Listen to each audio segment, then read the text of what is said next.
Hi, I'm Arden Santana. I'm a woman that loves myself, my two daughters, my husband, and learning over a rich cup of coffee and or a smooth glass of Pinot Noir. I'm also the co-founder and executive director of Sage Academy. Sage Academy is my family's alternative educational option for families like yours. We blend ancient and contemporary technologies to deliver core subject instruction and enrichment courses. We aim to support self-directed and purpose-driven mastery of skill sets needed to thrive in the new world. I want to welcome you and thank you to attending the second annual Black Family Homeschool Educators and Scholars virtual teach-in. You are participating in the panel discussion, Alternatives in Education, Reimagining Education Outside the System of Schooling. I'm here today with two of my leading ladies in liberated education, Kaya Green and Shimei Morales James. Shimei is an unschooling mom of two children. She is the founder of My Reflection Matters Village and a self-directed education organizer and liberation and equity consultant. Shimei is a recovering public school teacher from the Paugussett region of Connecticut and spent nearly a decade working as an equity coach for NYU's Metropolitan Center for Equity and the Transformation of Schools before transitioning into Liberation Center Education. Shimei has written several education articles, and she's the author of Let's Talk About Race, a family guide to raising kids with positive racial and ethnic identities, and co-author of the ABCs of the Black Panther Party. Um, Shimei, I love the recovering educator part. When I read your bio, that resonated with me, because talk about unschooling. Sometimes unschooling is more for it could be for the parents than it is for the children, especially if you're a parent who's taught in public school systems.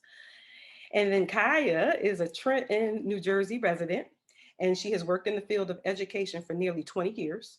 In 2014, Kaya transitioned to homeschooling her two sons while furthering her work as a relentless social justice advocate. Kaya's advocacy spans the creation of support and enrichment programs for youth and families, to membership on task forces such as the Campaign to End the New Jim Crow, which works to eradicate the mass incarceration of Black males. A rising interest and need of like-minded parents resulted in Kaya opening the doors of her home-based school in 2015 to include other children who would attend daily. Eventually, children who were being homeschooled in other states came to learn virtually with Kaya. Ubuntu Village currently serves learners 3rd through 7th grade and is the primary feeder school to Sage Academy. Kaya is also a mentor and coach to teachers in Trenton Public Schools. Her future goals include creating educational resources for parents who desire to see African American culture and heritage reflected in their child's curriculum and daily learning experiences. Thank you both for accepting this invitation. And why did I choose you? So I'm gonna talk a little bit about why. So although it manifests differently in how our organizations and our work is built, I think we have in common the notion that there's a difference between schooling and education, right? Correct me, add, take away if I'm wrong, but schooling trains and conforms, is teacher directed, curriculum driven, while education provides for generational learning and resources, right? It's student directed, it's experiential, and it creates for creative expression of mastery as opposed to test scores and competitive performance spaces determining, how well children learn. And I see the heads nodding, so I think I confirm that, our connection there, the synergy. And we dare to imagine a new program, recognizing that there's nothing new under the sun. We dare to imagine a new paradigm. Shimei's organization is a brilliant return to indigenous ways of life and being, the village, albeit virtual, that raises children and its families, that raises and teaches children. Kaya School is rooted in cultural relevance, being unapologetically Afrocentric in scope and sequence. And I deem Sage as the bridge that connects and supports families of learners who dare to imagine with us a new vision of education outside of traditional spaces. I think together Not even. We know that together our purpose in this hour is to provide our viewers with examples of educational alternatives to influence and inform your choices as you reclaim your position as your child's first and primary educator. So thank you. So let's get into the discussion, which promises to be engaging, informative, encouraging, and to allow you to reimagine for yourself. Our first question is specific to our panelists. And then from there, we'll just have a general conversation to bring, key subjects into perspective and just give you a fresh look at them. And also, we just want to show that there are distinct alternatives for you all in making educational choices as you look at what's happening in the fall. But our goal is to encourage you to pursue what's resonating within you and your family. And for you to know that you will not be alone in that choice, all right? And then finally, we'll end with about 15 minutes left for question and answers, all right? So Shanae, can you set the tone for us and take us out of the box as we explore alternatives in education and help our members to reimagine? So you created a virtual village. It's designed to support families in self-directed learning practices and liberated lifestyles. When I think of your work, I think of phrases like, it takes a village to raise a child, not a pod, or no schoolishness allowed. That's my favorite. That's what comes to mind. Can you explain to our viewers the significance of these statements? Yeah, so it's interesting because, once the pandemic hit and you started hearing about like the introduction of these pods, I remember thinking as I was reading, like, what is a pod? Because I just think of peas when I hear the word pod. And when I started reading the description, I realized, oh, this sounds like cooperatives, and people have been doing this for a really long time. The problem is that folks in the traditional system of schooling have, they're in their own world outside, they live in their bubble. And so they have no idea what's happening in the margins, right? On the ground, grassroots, parents, caregivers, young people that are organizing amongst themselves and the community members to reimagine education. So we've already developed like our own language around how we do that. And so because they didn't know that, they started creating their own language to describe the very thing we've all been doing for a long time, right? Longer than any of us have been around, right?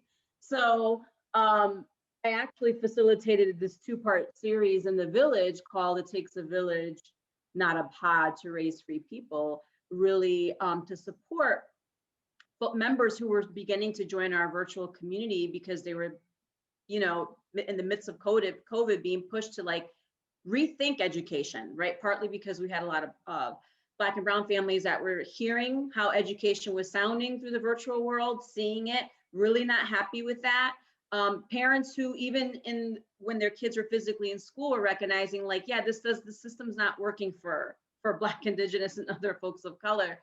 And so this was an opportunity for them to start like, asking all of the things. So yeah, the two-part series was an opportunity for us to really ask the hard questions and so for me, the village is a space about us intentionally reconnecting to how our ancestors learned organically and naturally, right? And so for me, the village is about that. It's about reconnecting to our intuition. So I often will use interchangeably intuition-led or self-directed education, because when I think of intuition-led education, for me, that's about young people who tap into their gut, to their intuition, right, to their spirit, to lead their learning, right? And I also believe that part of that is guided by the energy of this earth, the energy of all of the spirits and beings that are here help to really guide us along.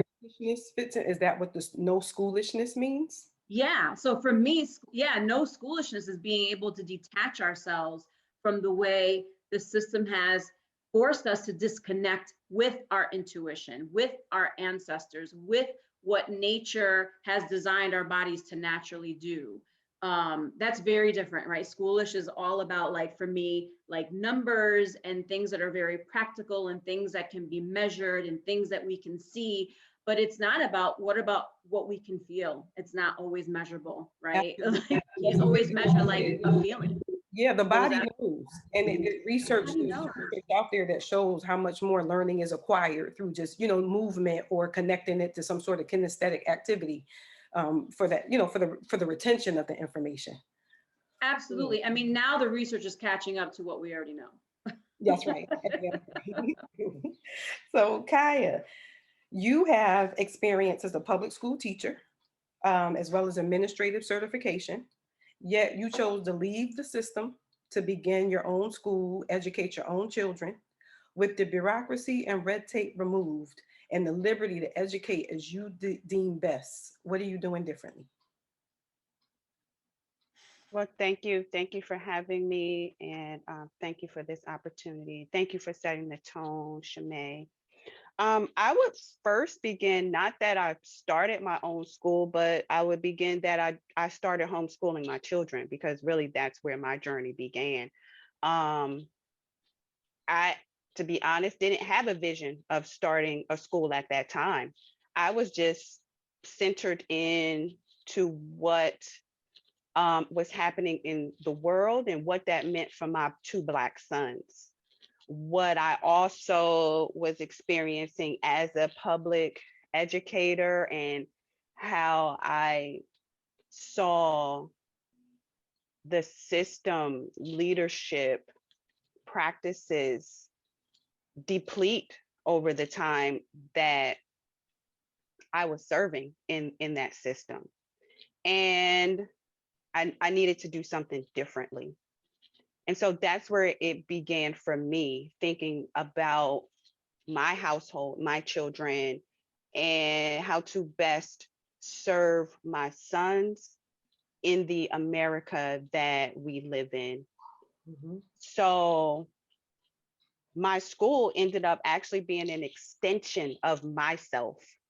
It is an extension of what I believed was important for, I had to first set a family mission.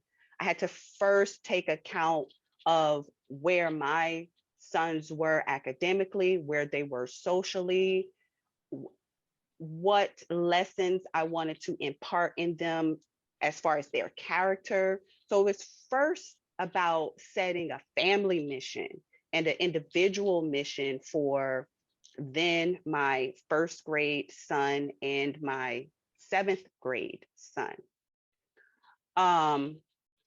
And other parents or families that are considering alternative education, I just open with that, because I think that that is important, to not think about what are other learning centers doing, or how are other people doing this, but to first think about self. And it really does resonate with the message of know thyself.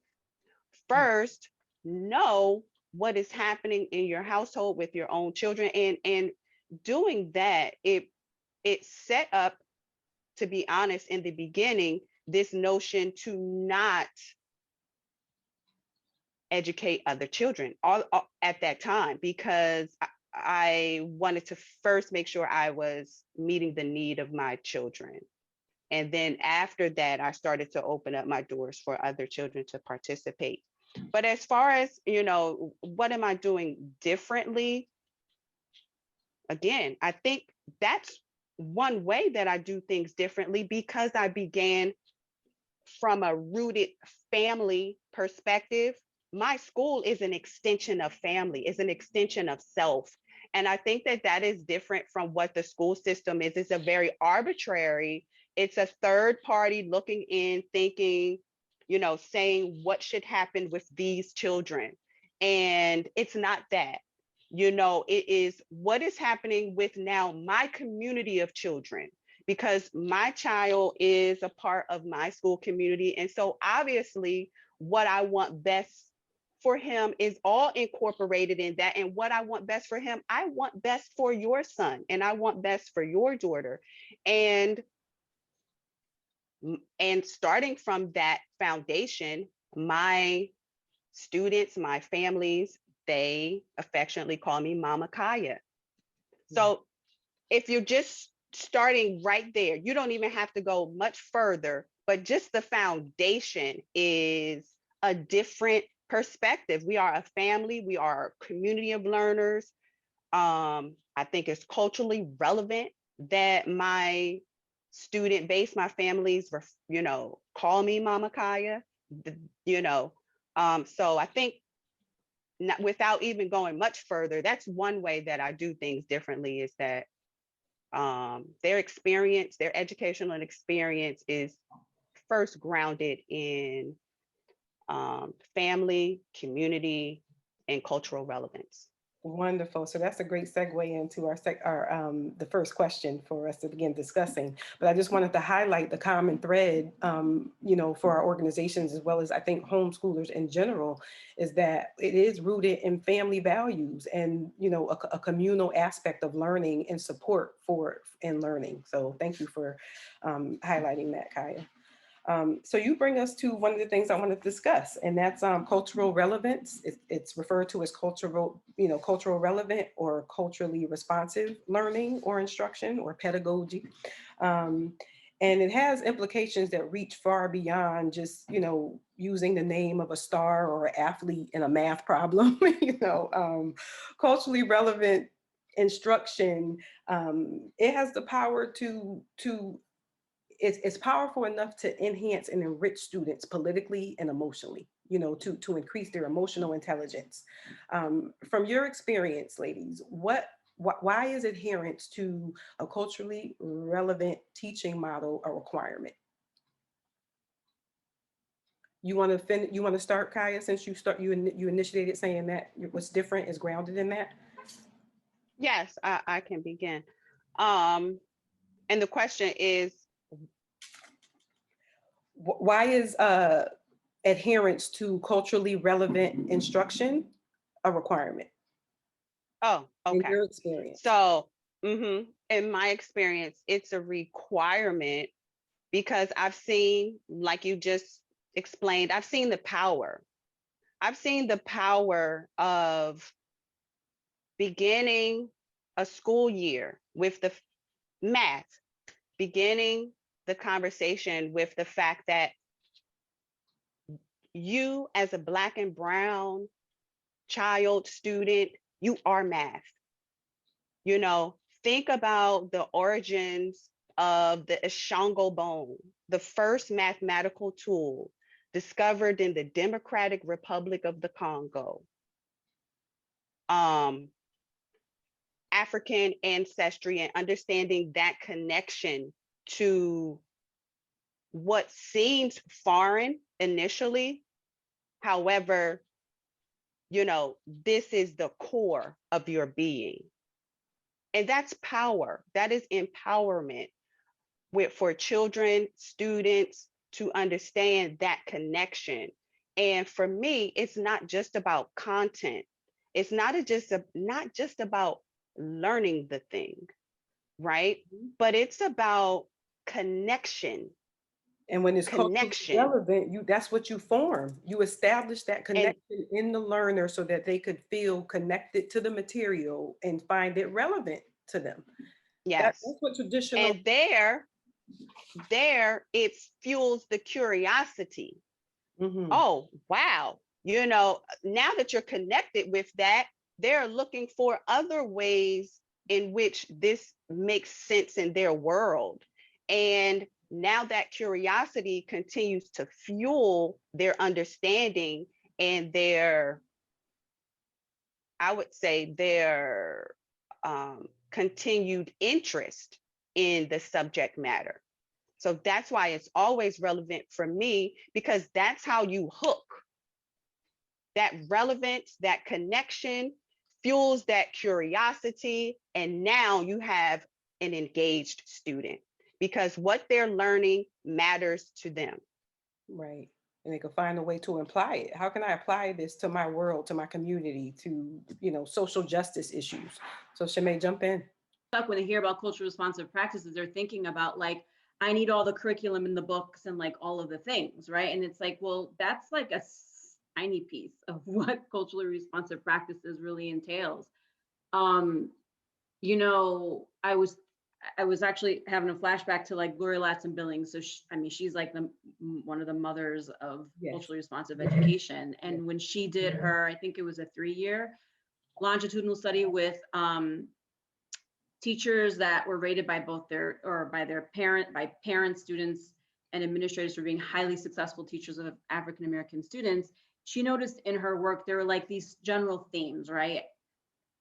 There were the 8 principles of culturally responsive education, is what she kind of like, you know, themes them around these 8 principles. When you think about the 8 principles, which I can't recall all of the 8, but one of the ones that stands out to me is that culturally responsive practices are young people centered, right? She used a language of student centered. In our self-directed education world, we use a language of self-directedness, right? Like it's about young people being at the center of their learning. And that doesn't mean that we as the adults have to define what that learning is all the time, but that we are being observant and that we're paying attention to what drives kids, right? Like what are the things that they love, that they're passionate about? And how are those things also connected to who they are, right? Who their people are, where their people come from. Because I agree with you, Kaya, like, you know, if we're, all of us as human beings, if we're not connected, something's not connected to who we are, well, we disengage. That's just natural. That's just the natural way of living and being. And for so long, educational spaces, they've always been culturally responsive. It's just a question of who have they been most responsive to? And then by default, who have they been least responsive to? And so, you know, my guess is that, you know, we're here because we've recognized that the system hasn't been responsive to our children. And so we have been put in a position where we've taken the reins of education with our young people and said, well, we're going to take control here. And make this a learning environment that is responsive and that is centered around who our families are and our communities. Good. So exactly, Shimei. So let's talk to those families who are straddling the fence. You know, they want to pull their children from traditional schooling, begin homeschooling, unschooling, road schooling, world schooling, just something other than traditional schooling that's not serving their families. And they're you know, they're hesitant, whether it be because I'm not a teacher, I'm not smart enough, I can't homeschool, or they're torn between the demands of still having to work, whether from in the home or out of the home. So how do I, you know, manage that? You know, and what's your advice to them? What's your advice or message to these families who are you know, straddling the fence, and you know, to let them know that they're not alone. You know, they're not. Yeah. I can definitely begin there because everything that you just named were all of the things. I felt all of those things, even as a you know, quote unquote trained educator. I still, and that could just be from, you know, the white supremacist world that we live in, you know, living in this paradigm. I still felt like I wasn't good enough to teach. Crazy as it may seem, I I thought, you know, like, oh, I need a book, I need a program, I need to figure out what I need to do so I can homeschool my children. Very nervous about it, although I knew that I needed to do something differently. When my older son is coming home, you know, with microaggressions from his, you know, white educators saying, you know, we're not in the hood, take off your hoodie, where, you know, my younger son having a cultural name is being teased, and obviously those things happen in different all the time, but he's coming home with sad faces because he fell asleep in spelling, but you have no idea that my first grade son is crying in the bathroom, you know, because of what he's experiencing in the classroom. So I knew that there was something different that I needed to do. I didn't know how it would get done, but I had the love of my children in mind. And that's what I'll say to parents that are unsure or don't know what to do or how to approach it. It begins here and everything else falls in place. I didn't know that I would have Ubuntu Village, that I would have a school. I just followed my heart. I just followed the love of my sons to try to provide something differently. Was it hard? Yes. Is it still hard? Yes. So I'm not promising that it won't be difficult and there won't be times where you're like, you know what? And I joke around about this because I always say, my son is going to be expelled from my school, right? Because it gets like that, parents. It gets like that from time to time. You're like, you know what? It's not a utopia. Nothing is perfect, even in the best of circumstances. But here, and my son, he's a wonderful, wonderful guy. But it's here. It starts here. You love, and then you may not, I don't know physics, I don't know calculus, right? But I know the love that I have for my children. I will find the resource. I will find the teacher. I will find the experience that will speak to what they need because I love them. Right. So let's just say, and that's what homeschooling looks like. You have the freedom. Yes. That's what, let's say self-directed, because it's not, you may not homeschool. You might enroll them in Ubuntu. You might enroll them in Sage. You could also, be a village member at MRM, at My Reflection Matters. So it's, your family gets to create it. You incorporate the child into the learning experience and figure out what they want, what they need. When Shamay's list of what's going on this month pops up, I forward it to my daughters and say, anything you're interested in this week, what do you want to do? Yes. So and I will also add to that the importance of understanding the growth mindset and not competing with a standard or what this other child is doing and competition. It's about your child, where they are, meeting them where they are and establishing a growth mindset. And that way you can keep track of how your child is meeting the goals that you specifically set for them. Not outside, not a standardized or third party or made up number. Shamay, you want to jump in there? Yeah, no, I mean, that part, right, that he was talking about is so important.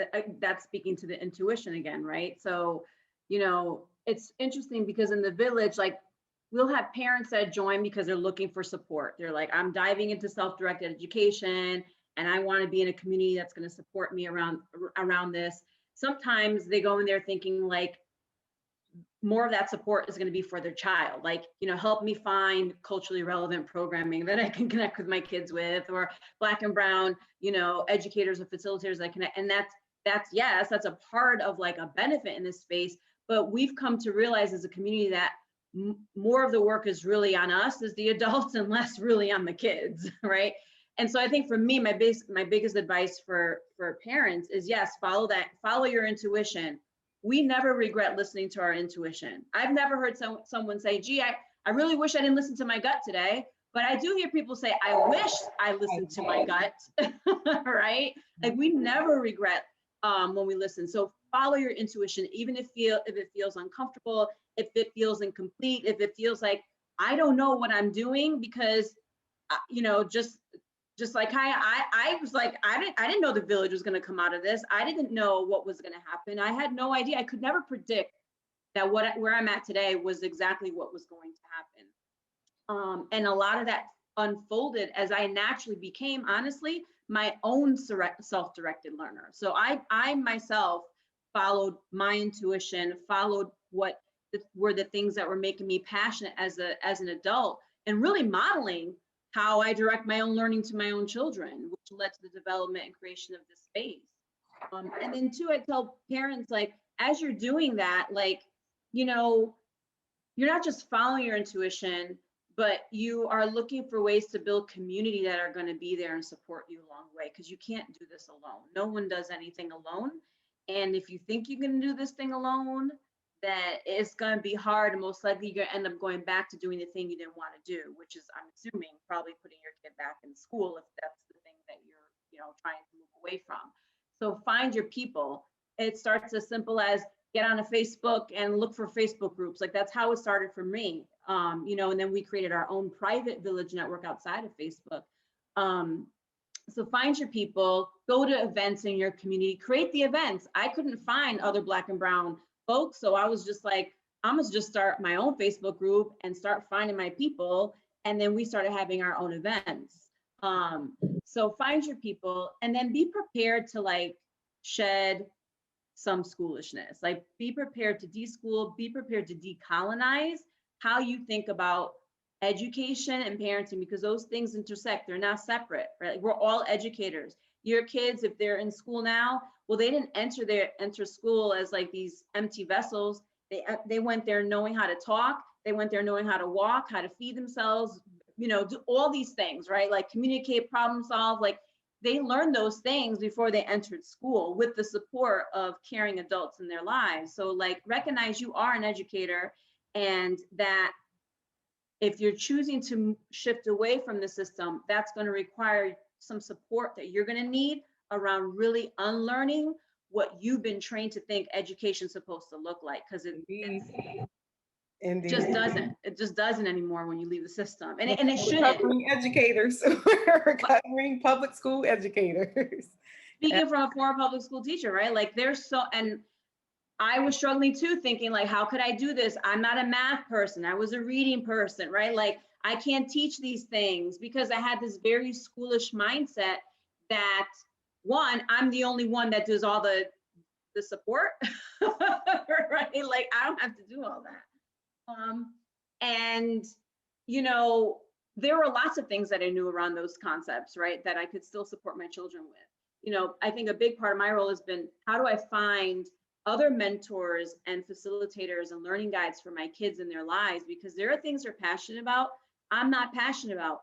Therefore, I'm not the right person for you, right? But my job is to help connect you with the right people that can support you and develop those skills and those interests that you really are passionate around. So like, don't feel as a parent like you got to do all the things, because you shouldn't be, but definitely be ready to like serve as a more of a guide in your children's lives and a connector, connecting them with the right people and the right resources to support them in their learning. So that's just sort of my three like tips for folks that are like diving in for the first time. Both of you ladies, thank you. So I had a nerve to be worried that how would I fill this space? But I have to now choose between two questions and the remaining time we have left. Well, between three. So I want to cover two of them. I want to get two of them out. And the first one is just sort of some discussion around the framing of reports on homeschooling, remote learning, student performance for Black and Latino students in particular. And, you know, the emphasis on the importance of being, you know, wanting our families who are listening, who are, you know, doing the research on that journey to reclaim, you know, total control of their children's and even their own learning, right? Because we talked about we're lifelong learners, the family's learning. We have programs that are for the parents and the students. So it's about the education of the family. And, you know, some of the reports lean towards learning loss and extended time online. But what I noticed they don't emphasize is when COVID hit and the schools closed and families were homeschooling all of a sudden without any plan, intention, you know, there was little to no training provided to the teachers on how to teach online. That in my professional opinion, is the reason why it didn't work. You're overwhelmed with, quite frankly, some of your classrooms are out of control. So if you didn't have good classroom management in person, imagine attempting to take this into a virtual space on top of teaching, keeping the students engaged, so on and so forth. Each of our programs favor, you know, personalized, live, and connected learning models virtually. Speak a little bit about how you've managed to create a communal environment and engage learners virtually.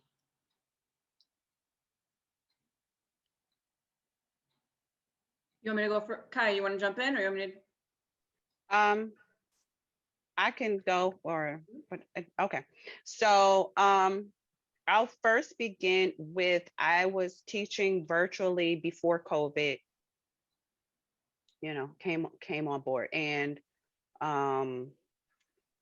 so I would say I had a, head start on this.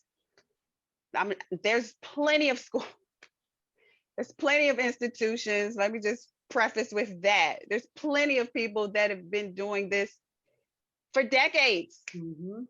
Okay, so this is not new territory, just like Shimei mentioned in the opening. I'm just saying, for myself and my experience, it wasn't the beginning for me, when COVID hit, to teach virtually. And so I will say that when I began to teach virtually, there was a learning curve that I had to absorb. It happened at my own pace. It didn't happen, one night I'm at home and then the next day I have to figure out how I'm teaching online. And so, that was helpful. It was also one class a day. So that was helpful.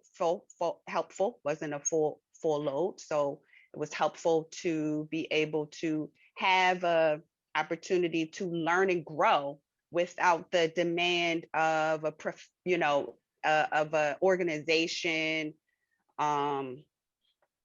putting in part their level of expectation or their rule or their design. I was able to grow organically in that space. So as far as what I've been able to do with my community of learners and engagement, what I enjoy is that I'm able to work with students across grade levels. And we really do refer to ourselves as a community of learners. And we learn and grow from one another, in the sense that we may in that particular space have a student that is more advanced or have more experience. They can lend themselves peer support as we are listening to the essay or the oral presentation of a younger student. They can provide feedback in that space, really like a Montessori sort of approach, where everyone learns and able to contribute to the learning and growth of one another. The younger student is able to learn and grow and have an idea, a model of what to assert to, what to aspire to. As far as the older student presenting their oral presentation or their essay or their work. And now the younger student is looking in and aspiring to get to that level of expertise per se, or critical thinking or analytical reasoning. And so that's one way that I approach engagement within my community of learners, is through peer support opportunities, because students are tapping in. My older students are tapping in, and how can I support this young brother? How can I support this young sister? They're looking for things, they're doing well. They're looking for ways, okay, they can improve. Okay. The younger learners are looking in on how they can aspire to take it to the next level. So that's just one example. Good, thank you. About 30 seconds, Shimei, so we can close with one last question. I really want to get you all's voice out there for the people. Yeah, so, virtual learning was new for us, because before the village was launched, we had a physical cooperative, which we still have. But so a couple of things that we learned with virtual, the way we run our virtual cooperative with families is that families are co-creating their co-creating customized learning experiences with the other families in this virtual community. So this isn't about someone, think schoolish, right? Schoolish is someone coming in dictating all of the things, right? No, they're actually, we would meet with our children as a family virtually, and we would have like an inventory of like, what are kids passionate about? What are they interested in? What are some of the cultural needs of our families? And then based on those conversations, families would then figure out, well, what are some skills already that some of the families have, and including young people. So there's no limit on age, right? We've had from like, 4 and 5-year-olds that are facilitating, a Lego building class, right? To elders from our community that are facilitating an art class, right? So there's no limit on age. That was one of the things we had to, one of our rules. And then the other piece of that is, allowing young people to have the space to be who they are, right? Like for adults not to feel offended if a kid's like, yeah, I don't know, halfway, I'm really that interested in this anymore, right? There wasn't this pressure of like performing for the sake of performing, right? Like we could have open, honest conversations around like, I'm not really feeling this anymore. And this is why. And maybe there were some changes someone needed to do, or maybe the change was like, I want to opt out and maybe try something new. So just having more flexibility around how kids can actually explore their ideas. And then honestly, like my kids started, like Kai was saying, there's people have been doing this for a long time. OutSchool's been around for a while. My kids started doing OutSchool. They never did it before. And from there, I started observing who were the teachers of color that we were connecting with and that I really liked. And that I felt like we're building really good rapport with kids, but also we're being culturally responsive. And we started inviting them into the village and saying, hey, would you like to join our community? Would you like to put out some offerings in our community? And we've built some really, great relationships with some educators who've just been doing this for a hot minute, but weren't given the freedom to really fully teach the way they wanted to, right? And that makes it good and that makes it engaging. So just that blend of the using the technology advantageously to create connection and engagement. So lastly, I want to close really quick with something statistical though for our families who are thinking, to just reinforce that you're not alone and that you do have the full right to take control of your family's learning, your family's education.